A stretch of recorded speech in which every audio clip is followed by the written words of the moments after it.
we wanted to tell a story. We thought the first movie we were telling a story of Miles in being a kid becoming a teenager, and we thought this should be a story about a teenager becoming an adult. And we started thinking about, what are the things that kids are going through at that time where they're starting to separate from their parents. They want to leave the nest. They want to find, validation from their friends and outside and going and elsewhere.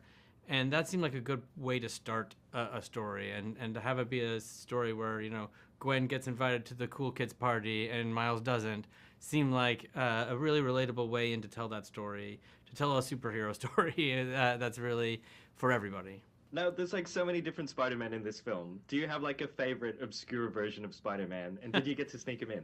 I mean, it's pretty awesome to have Bagman Yeah. in the film.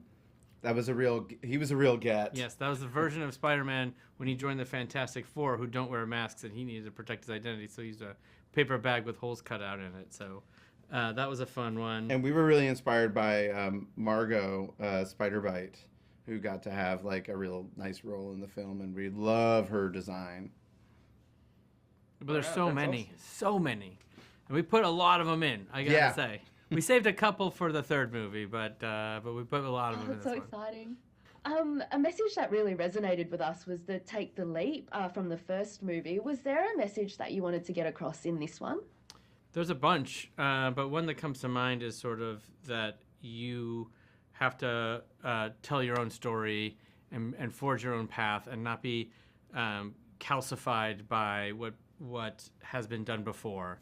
That you have to do something new, and the whole concept of the movie is trying to do a thing you've never seen before and make something wholly new and original. And there are people who like to say that things need to be done a certain way, and it's always been done this way, and this is the way it needs to be done. And we disagree.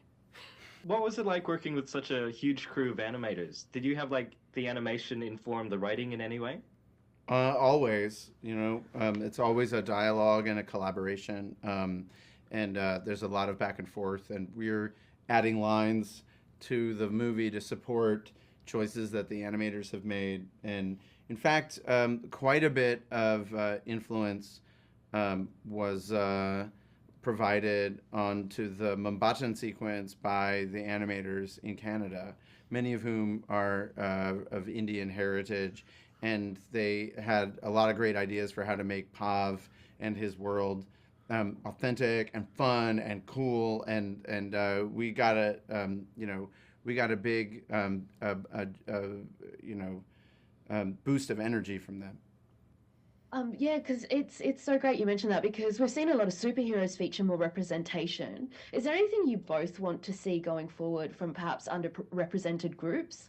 We're just trying to reflect the world as it is. Everywhere you go, any city in the world, you're going to find a lot of different languages being spoken, a lot of different cultures coming together. And this movie was trying to sort of showcase that as much as possible. We wanted to show that there's all these different points of view, but where you come from and what your own personal perspective and culture is what is your superpower, and that can work in concert with a bunch of different voices. And there's also spider people of different levels of ability in this film, and the disabled community are some of the least well represented in movies and television. So we're also trying to, make sure that that's a part of it.